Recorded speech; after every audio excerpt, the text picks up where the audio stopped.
Your daily dose of sports and fun. This is the Morning Drive Podcast from Double T 97.3, presented by Cantex Roofing and Construction. I'm Mike Hebert, owner of Cantex Roofing and Construction. Every day is game day, and we'll get it right when it comes to your roofing, construction, windows, and mirrors. Call Cantex Roofing and Construction today. Together, we are one serving you.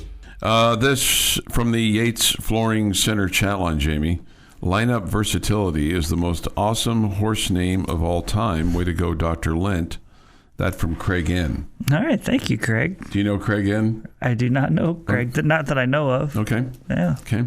I didn't know if he put Craig N like maybe he didn't want to be confused with Craig Wells. Maybe so. So Craig N, Yeah, Craig's Craig W is a little bit of a shady character, right? So, if he's hanging out with us on the reg, you got to question him a little bit. So I will not disparage Craig Wells. Yeah, me neither. For the record, he does choose to hang out with us, though, Jeff. He has questionable judgment in his friends, but when it comes to himself, I will not be judging Craig Wells. I do wonder, though, if he knows how to use our chat line. Mm-hmm. I don't know. That's where my question. I would just ask you this question: does he need to know how? Yeah, there you go.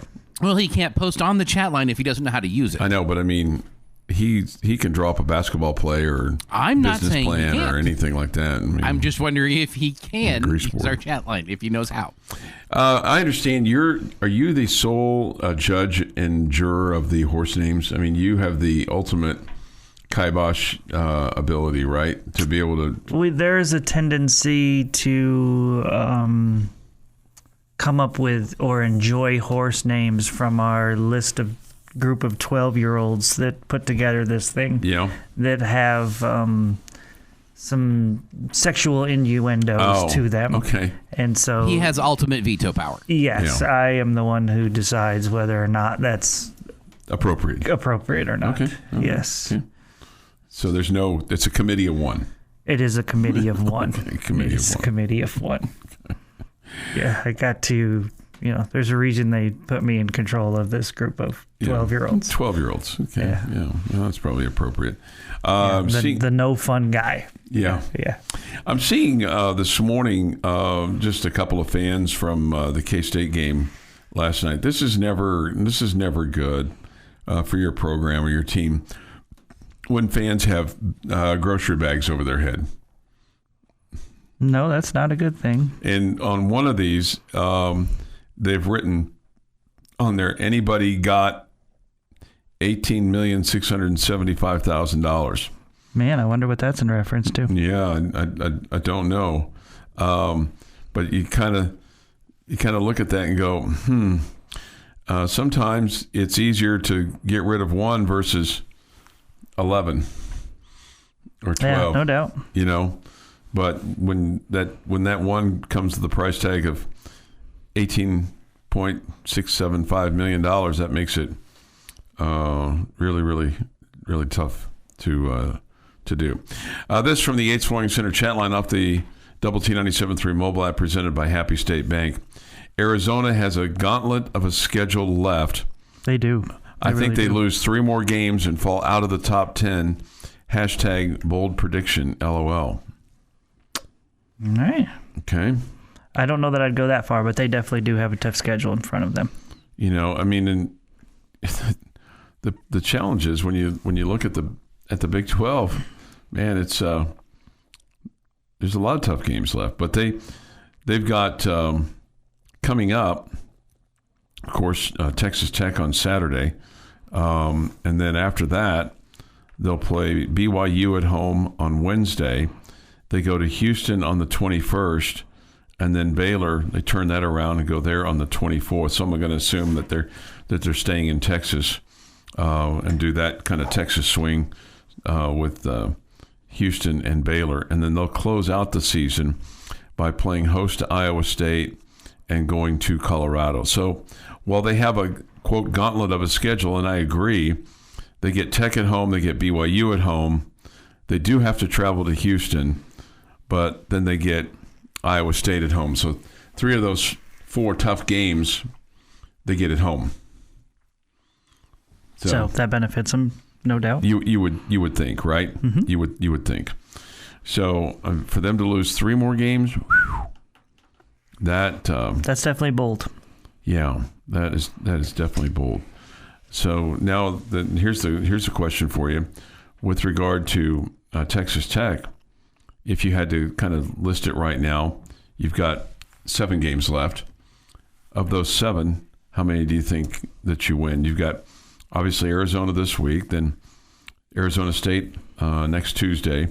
You play host to Kansas State on the 21st, Cincinnati on the 24th. You do have to go to Ames on the 28th, and then you finish up with a home game against TCU on March 3rd and travel to BYU on March the 7th.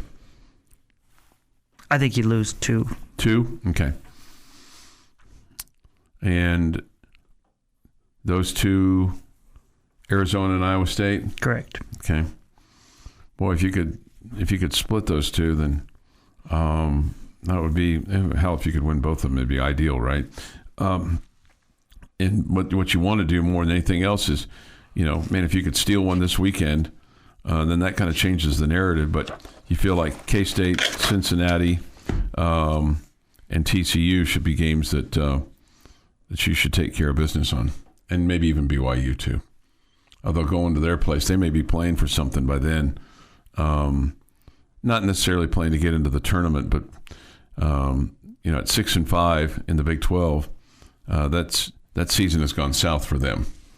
Yeah, but they're still playing for seeding and all that good stuff. Yeah. I think almost everyone is. Yeah, no, Except the teams that are maybe eliminated. You're right. Do you still think just 8 get in? Yes. Okay. And TCU would seem to me has work to do. I completely agree. Completely agree. Yeah, that they have some work to do. I don't know if you saw this last night, and I did not see any of this game last night, but just a kind of a wow type performance for West Virginia last night. They won over UCF 106-56, but they had 66 points in the paint. I mean, you talk about pounding it inside. That is that's something when you think about it. That is that's an amazing number. They gave up 32, but they had 66 in the paint, and they made 7 threes, and they were only at the free throw line 12 times. You think about the number of times that they 33 baskets in the paint, and you only go to the free throw line 12 times. That's a little surprising. Yeah, right. Not very many and ones, right? Your daily dose of sports and fun. This is the Morning Drive Podcast from Double T 97.3, presented by Cantex Roofing and Construction. This day in sports history today is February the 12th, 2026. Here's Jeff McGuire. Starting in 1958, Celtics' Bill Russell grabs 41 rebounds to beat the Syracuse Nationals 119-101. That's a pretty good day. Yeah, it's a really good day. Not a great shooting day for the Nationals, though. Probably not. 1974, Rick Bullock scores 32 points as Texas Tech beats Southwest Conference rival Arkansas for the 11th straight time, 89-83 in Lubbock. 3 years later, Mike Russell surpasses 30 points for the third game in 4 weeks, scoring 32 as Texas Tech beats Texas 87-69. Okay. In 2002, Andre Emmett scores 30 points and grabs 6 rebounds as the Red Raiders open a 4-game win streak with a 90-65 win over Baylor. I kind of wish we were playing tonight with all these 30-point performances. And in 2024, here we go. Darian Williams made all 12 of his shots and scored a career-high 30 points to lead Texas Tech to a 79-50 win over number 6 Kansas on a Monday night at the United Supermarkets Arena. It is National Plum Pudding Day. We've had this conversation before. Probably a year What did ago. we say last time? I said I didn't care for it. It doesn't sound good to me. I've never tried it, but it doesn't sound good to me. We got a bunch of big birthdays coming up. Okay. Today is a great way to kick it off, huh? Do you want to give them plum pudding or something? No. Oh. today is a great way to kick off this list. Happy birthday, former Texas Tech Red Raider third baseman, current Texas Ranger third baseman, Josh Young, 28. All right. Happy birthday, Josh. Josh Brolin is 58. John Michael Higgins is 63. Arsenio Hall is 70. Can you say that name without going Arsenio Hall? I think I just did. Yeah, I think. DeMarco Murray, 38. But the Arsenio Hall. Pretty sure I just did again. Yeah. I can't hear. I can't hear without the woo woo woo, but that's a different story. No, I can't hear it without the Yo Mama joke. Yo Mama's so dumb, she thinks Arsenio Hall is where the Lakers play. When I hear his name, that's what I think. Okay. I don't think whatever you said.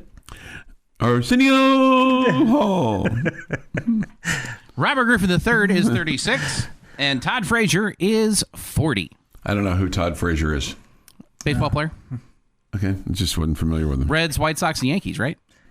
Correct, all those things. He's now an ESPN broadcaster, Little League World Series hero. Wow. Yeah. I probably should know who he is. And you guys ever have a friend or a coworker maybe that asked you to do something that you said no to, only for them to turn around and tell everybody else that you said yes? No. And, oh, by the way, there's a time limit on when this project has to get done. Has this happened to you? Oh, I'm sure it has. Not to the degree of what this is, though. Mm-hmm. Well, if you have, you and George Gershwin have something in common. He was approached by bandleader Paul Whiteman to write a piece for the Experiment in Modern Music. Gershwin passed. Later that week, he was playing billiards with a friend when his brother Ira comes in and shows him the story in the newspaper, saying that he had agreed to write a piece for the event.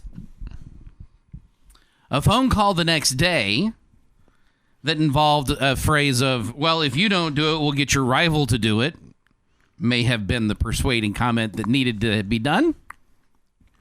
A train ride later, and a suggestion from for a title because of a gallery showing led to the first performance of Rhapsody in Blue. Oh, wow. On this day in 1924. Isn't that it?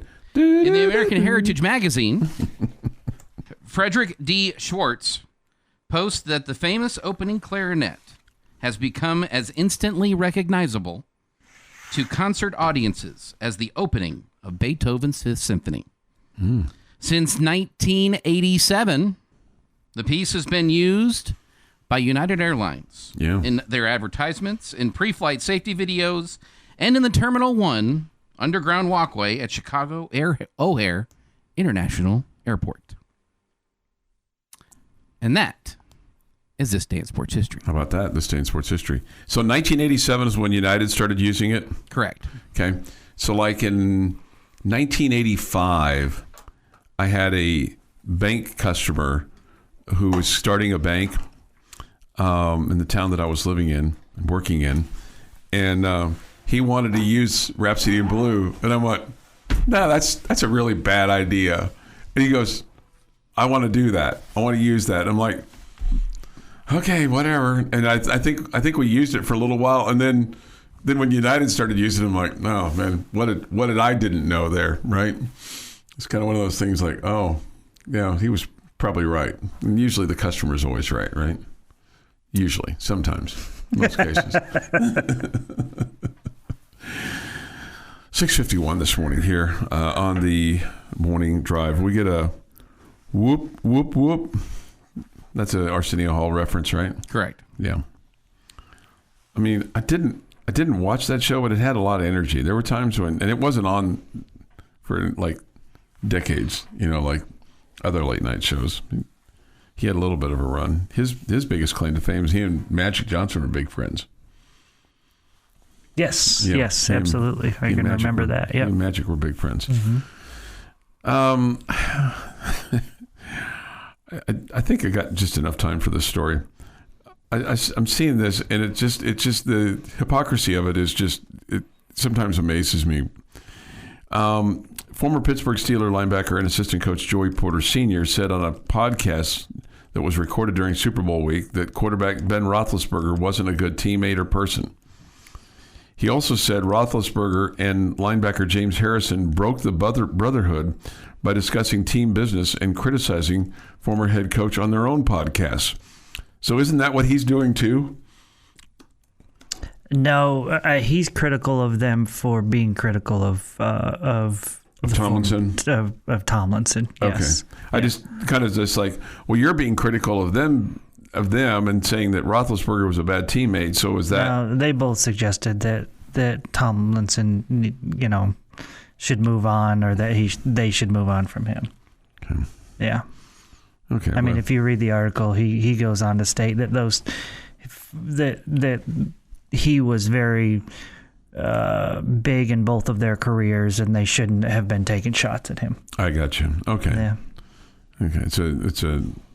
It's just the first few paragraphs there when I was reading them, I'm like, wasn't that what you're doing? Yeah, he's sticking up for his former head coach. That's what he's doing, and he doesn't feel like his former teammates should have been taking shots at his head coach. Yeah. He also very, much in there goes on to talk about how Ben Roethlisberger was a terrible teammate. Yeah, and that was really the biggest part that came out of that article, is that Roethlisberger was a terrible teammate. I don't think that shocks anyone. Right. Because he's not exactly been the most model citizen. No.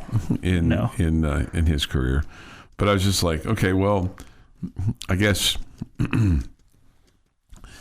one allows you to do the other, but it just that's kind of what I was thinking about. Was like when I was reading that, it's like, okay, aren't you doing this kind of the same thing? I get that he's standing up for his head coach, but he's also calling out a former teammate too. Yeah, he's really sticking up for the head coach. That's really what it boils down to, and basically making the point that those guys shouldn't have been. Yeah, shouldn't have been. Yeah. But it's amazing how long ago it's been since those guys played, and I guess they missed the limelight. They missed people talking about them. Roethlisberger and being able to come out like that. But whatever. Yeah, Mike Tomlin, I think, was very big in those guys' careers. So I think that Tomlin was, I guess his point is that those guys should respect Tomlin and not take shots at him. Gotcha. The Morning Drive podcast from Double T 97.3 is presented by Cantex Roofing and Construction. Good morning with Jamie Lent, Jeff McGuire. I'm Chuck Heinz. Nice to have you with us today.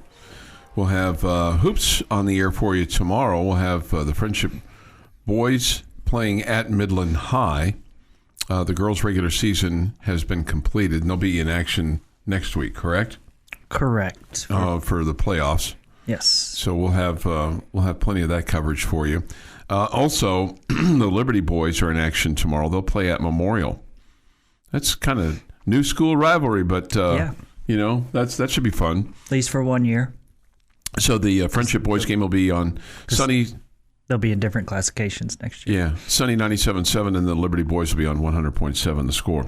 We'll have Red Raider baseball on the air for you tomorrow morning at 10:30. Got one more sleep tonight. I'll probably get a nap in today. Well, yeah, okay.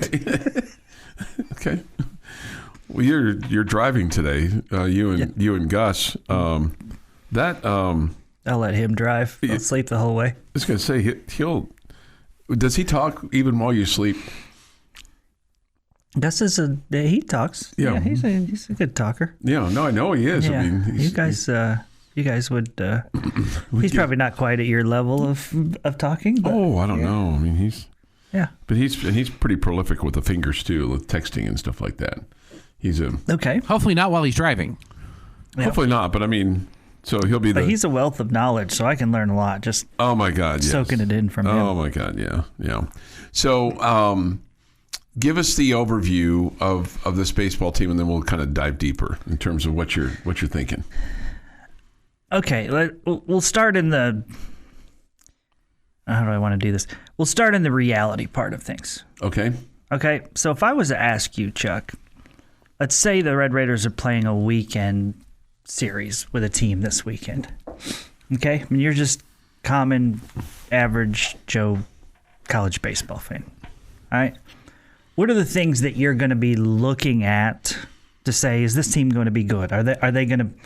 Is this team going to beat us this weekend? Are we going to sweep this? Are we going to get swept? We got a chance to win this series. You're going to, and you're to this point of the season, you're probably going to look at things like their record last season, right? You're going to look at things like, did they bring in some massive, huge, high-profile transfers that are going to change who they are, right? And then you're going to probably look at, let's say you're looking at, the press release, you're going to look at, okay, what are their 3 starters this weekend and what are their ERAs? How good are those 3 guys? Yeah, yikes. Okay, right? Those are 3 things you're going to look at. Absolutely, yeah. Okay, so if we're dealing with reality, you look at the Red Raiders and you say, 20-33 a year ago, right? You look at the Red Raiders and you say, they brought in a few transfer portal guys, but there's no high-profile guys that you gained in the portal. As a matter of fact, you lost one in the portal in TJ Pompey. Okay? And then the third thing is you're going to go to the third thing and you're going to look at those ERAs and say, okay, Texas Tech starting rotation this weekend. Friday guy with an ERA of 27. Saturday and Sunday guys with ERAs over 7. Oh, my God. You're going to look and you're going to say, okay, this doesn't seem real bright. The future doesn't, or this doesn't look real good. Yeah. I don't think that's reality of what it is, but I think the team is much better than that. Okay. I think that first off, you have a really good offense. Okay. That I think is going to have a lot of different guys that are putting up really good numbers, that are versatile, that can play different positions. I think you're a lot better defensively than you were last year. I think you have a good mix of offensive and really good defensive players that you can play together and, again, play at different spots that I think are going to help you and help your pitching staff. And I think, for example, those 3 starters that I mentioned, I think Jackson Burns is going to be a really good pitcher. He pitched 2/3 of an inning. His ERA is ballooned, okay, at 27. He pitched 2/3 of an inning last year and then missed the year because he was sick, okay? I think the other 2 starters have progressed. I'm not saying they're going to be, ace-type guys this year, but I think that they've shown great progression. I think you have much more depth in this pitching rotation than you've had in years past and in the last couple of years. I still don't think you necessarily have the high-end elite arms that it takes, to be probably a team that's going to win it all in Omaha. Those guys come with a pretty price tag, okay? And it's hard to get those guys right now, okay? But I think you're a much better team than that record that you had last year. I think you are. I think your pitching, you've developed. What you really need is guys to develop. It's not about bringing in guys that are so much, again, that you went out and got these transfer portal guys that are so much better than what you had, because you don't have the money to do that. Right. Plain and simple. You got to develop guys. And I think guys like Jackson Burns and Perko and Will Jordan and Jordan Espinoza and Parker Hutera, Logan Beavis, I could just go on and on and on. These guys, if you're going to be good this year, those guys have to take a step forward, okay? And what we've seen in the fall, in the spring, is that those guys have, okay? And so I can give you the reality and you can say, that doesn't look very good. But then if you've watched this team, you can see, okay, it looks like there's progress has been made. These new pitching coaches that have been brought in, Steve Foster, Steve Merriman, are making progress. How quick, to get you back to being elite level, I don't know. That may take more than 1 year to just kind of turn things around. Especially as you're in this developmental stage as opposed to, rent to own, so to speak. Yes, but... again, I really like your offense. I think you've got a lot of weapons there. If you need Logan Hughes to be a stud, right? He is a stud, and you need him to play like that. He has all fall and spring, and it looks like he is just as good as he was last year when he led the conference and home runs. And not only did he lead, one of the most amazing stats about Logan, he led the conference in homers with 19 and only struck out 24 times. Okay, so he's not an all or nothing guy. Still hits for a high average. I mean, just a great baseball player. And you like the fact that he just puts the ball in play. Yeah, at times he's. I mean, it's not all about going swinging for the fences, right? Yeah. I mean, again, hits for an average, so high average. So, Kyler Thompson's another guy I feel like has taken a big step forward. If he's going to be hitting at the top of your lineup with that great speed, 29 for 29 in stolen base attempts last year, you need him to hit higher than 257, okay, and get on base more because it's hard to steal first base. Okay, right. So, I mean, the weapons that you've added in right field. Robin Vilnet had a terrific season last year. He's a terrific defender over there at first base. He's back. Great leader. Speaking of great leaders, Tracer Lopez at second base. He's started over 160 games in a Red Raider uniform. Towards the end of the season there when he was hitting leadoff, we saw him at his best as a Red Raider. That should be the same this year. You've added a guy in Lincoln Garcia that is ranked as a top 10 freshman in the country. Really, really good player. Okay, whether he's going to play short or third, we'll see about that. He's a tall infielder, isn't he, at 6'5"? Yeah, I mean, he looks like a big leaguer. Yeah, he looks like a big leaguer. Yeah. He's not a 5'10" guy. Yeah. He's 6'5" and still moves and all that good stuff and hits the ball, obviously really well. You've got 3 quality catchers. And so I think you're better at the catcher position than you were last year. So this is in this era of and I don't want to discount what you've added through the transfer portal. I think Hollis Porter, big left-handed hitter from Maryland, gives you a lot of pop from the left side. I think you could see him make an impact on as a DH. Connor Shells, the Georgia Tech transfer, can play infield or outfield. Great athlete. I think he can do a lot of things for you. You're probably going to see him start in the outfield a bunch. And then Kaysen Ranieri, a pitcher from Hawaii. He could be a midweek starter. He could end up in your weekend rotation. He's been solid. Not spectacular, but solid. I think he's in the mix there as well. I don't want to discount those guys. But in this era of everybody makes their team better through the transfer portal, this team is doing anything they can to make their team better by developing the players because they don't have the money to buy that many players out of the transfer portal. And I think you've seen the development working. I think you've seen these guys get better. All right, Jamie's question of the day is next. I've got a baseball question for Jamie as well, but we'll get to that. That's all coming up. This is the Morning Drive Podcast from Double T 97.3, presented by Cantex Roofing and Construction. Jamie's question of the day on Double T 97.3 is brought to you by Connecticut of West Texas. All right, guys, let's talk a little Big 12 men's basketball today. And we've talked about where these teams are in the standings at this point of the season. We had a texter earlier today say that he felt like Arizona was going to lose 3 games the rest of the year in conference play and lose that top spot. I also think Houston is going to win the Big 12 over Arizona. Okay. I don't know about 3 games, but I think Houston is going to win the Big 12. My question for you guys today is not about the standings. I just want you to tell me which team you think looks the best and is primed to make a deep run in the NCAA tournament in the Big 12. Make a deep run. So like Elite 8, deep run. Whoever you think will go the deepest. Man,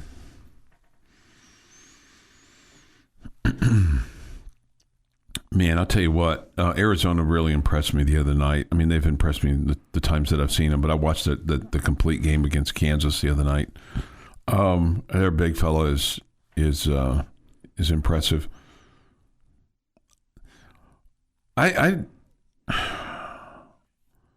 still think they're going to win the Big 12, and I think they're going to have the deepest run. I understand that they've got kind of a gauntlet schedule coming up in terms of having to play Texas Tech and BYU and Houston and et cetera, et cetera. But I'm going to say Arizona, and I think they'll get to the Elite 8 at least.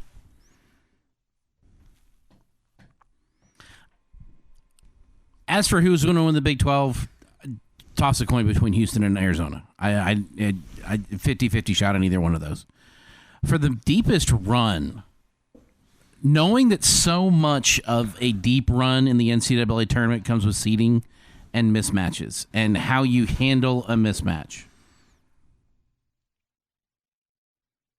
I think there's like 6 teams that could make a run because of what they can do. Who's got a better 1-2 punch than what Tech does? When Kansas decides they want to have all their players play, or more accurately, when one player decides that he wants to play the whole game, they can be unstoppable. Arizona was the number one team in the country for a large portion of the season for a reason. And Houston is just, again, a coin flip away from winning the Big 12. Any one of those is the correct answer. Just to have a somewhat different answer, I'll go with Houston on this one from Chuck. But you could, and I'm forgetting Iowa State in this too. You could tell me any one of those teams is making a deep run, and I'd go, yep, totally see that happening.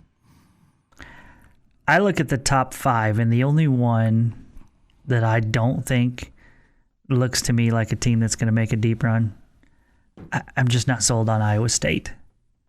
It feels like they're too inconsistent. Mm-hmm. The other 4, Arizona, Houston, Kansas, and Texas Tech, I absolutely could see as half of the Elite 8. We know that's not going to happen, but I'm just saying all 4 of those teams. But it could. Yeah. Well, depending on where they see them in the bracket and that they don't have to play each other at any point. The team that I'm going with, that I don't really want to say this, but I'm going to, is Kansas. They have good guards. They have, I feel like, so much depth in the post and athletic bigs. They can win with offense. They can win with defense. And this moron Peterson, surely he's going to be all in when they get to the postseason. And he's a difference maker. There's no question. They're really good without him.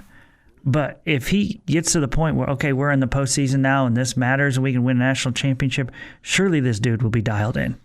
And that's just, Kansas is this good right now and playing this well. And they don't know from game to game what they're going to get, whether he's going to play or not.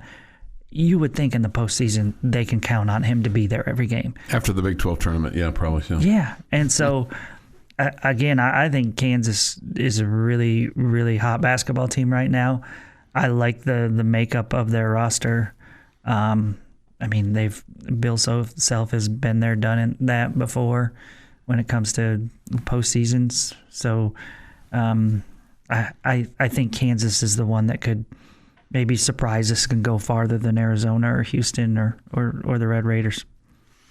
Okay, so if you have a thought on that, hit us up on the Yates Flooring Center chat line. All that being said, yeah, the Red Raiders were up 10 with like 6 minutes to go without 1A, 1B, I mean, your best player, right? Mm-hmm. Should have beat them. Should have beat them. That shows you where I think the potential is, how good the potential is for Texas Tech. Yeah, because I think it is absolutely, those 4 teams to me, I mean, if you said to any, Arizona made the Elite 8, Houston made the Elite 8, Kansas made the Elite 8, Texas Tech made the Elite 8, nobody would be surprised with any of that. Nobody would say you're just talking crazy either. Yeah, that Iowa State seems like, I don't know, they're too streaky to me. But that's what the tournament can be about, too. Who knows? We've also seen Iowa State just, I don't know, fall flat on their face in the postseason way too many times, it feels like. Yeah. So at this point in time, I think it would be more of a surprise if you didn't have a Big 12 team in the Elite 8 than if you had 2 in the Elite 8. Say that part again? It would be more of a surprise if you didn't have any Big 12 teams in the Elite 8 than if you had 2 make it to the Elite 8. Fair enough. Yep. And I don't care, name your 2. It doesn't really matter to me. In terms of just for that perspective, that you could have any one of those 5 teams make it to the Elite 8. And who knows, at this point in time, it might be Iowa State that goes all the way to the Final Four. With all that having been said. Yep, no doubt. So one thing's for sure, it's going to be fun. It's going to be interesting. As long as our Red Raiders do well. If it's Red Raiders, it's fun. Our Red Raiders get knocked out in the second round, it won't be fun. I guarantee you that. It will not be fun. 4:30 the broadcast time on Saturday, 5:30 the tip on Saturday as they take on Arizona. We'll also have the game on 100.7 The Score in addition to Double T 97.3. And then Tuesday, oh gosh, man, get get your beauty sleep Monday night going into Tuesday, because that's a 9 o'clock broadcast time and a 10 o'clock tip. Man, that's going to be a late night. That's where it benefits us, Chuck, because we have less beauty, so we don't need to sleep as long. I guess. Unless you're planning on wearing a blue shirt on Wednesday. I might. Okay, yeah. well, then you better skip the game. No, we'll have Baylor on Wednesday, so yeah, that's another week that we're going to be out of town. So yeah, maybe I'll wear a blue shirt on Wednesday just to kind of make myself feel. Will you be out of town? It's a home game. The next Wednesday. I was thinking the next Wednesday. This is the Morning Drive Podcast from Double T 97.3, presented by Cantex Roofing and Construction. T97.3 and Double T97.3.com with Jamie Lent and Jeff McGuire. I'm Chuck Heinz. Come to you from the First United Bank studio. The microphones will be traveling this weekend for Jamie Lent, as he'll be in Arlington as the Red Raider baseball team opens up its 2026 season. Take your thoughts, comments, your predictions for the season on the Yates Flooring Center chat line. Visual Edge IT hotline is open too at 806-771-0973.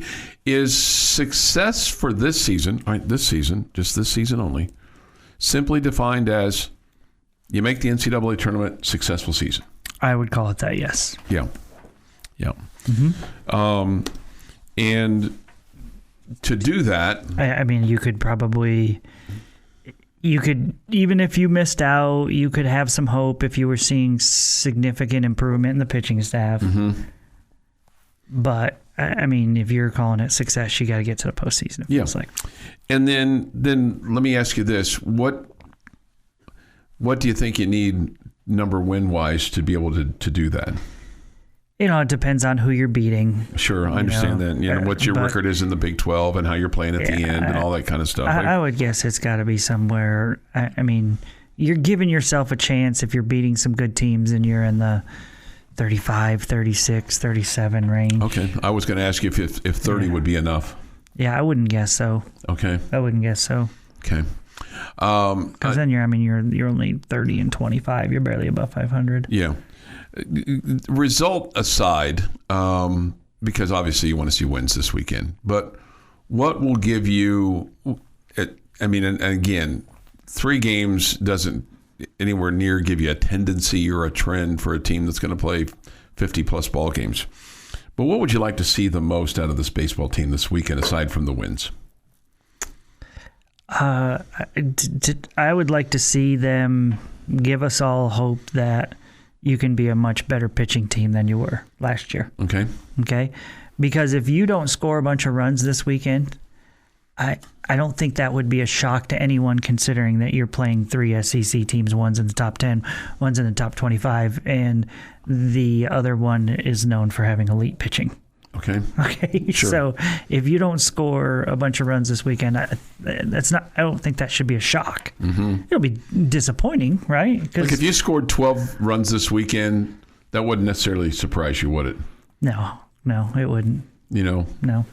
And look, I mean, could scoring 5 or 6 in a game be enough to win this weekend? Yes, absolutely. It will, if your pitching's good enough. Mm-hmm. Yeah. That's what we're talking about. I mean, if your pitching's good enough. All right, so with regard to the pitching, and this is the question I wanted to ask you when we were kind of going through all the baseball stuff, around 7:20 or so. Do you anticipate this pitching staff being one that will attack hitters, or will they nibble at hitters? Or is that a fair assessment yet? I think they have done a much better job attacking hitters this year in the fall and in the spring compared to last year. Okay. I don't have the stat in front of me. It was in one of my articles that I wrote at the end of the fall. I'm going to go back and I'm going to look at it. Okay. But last year, you walked, I believe it was 16% of the batters that you faced. Okay? 16%.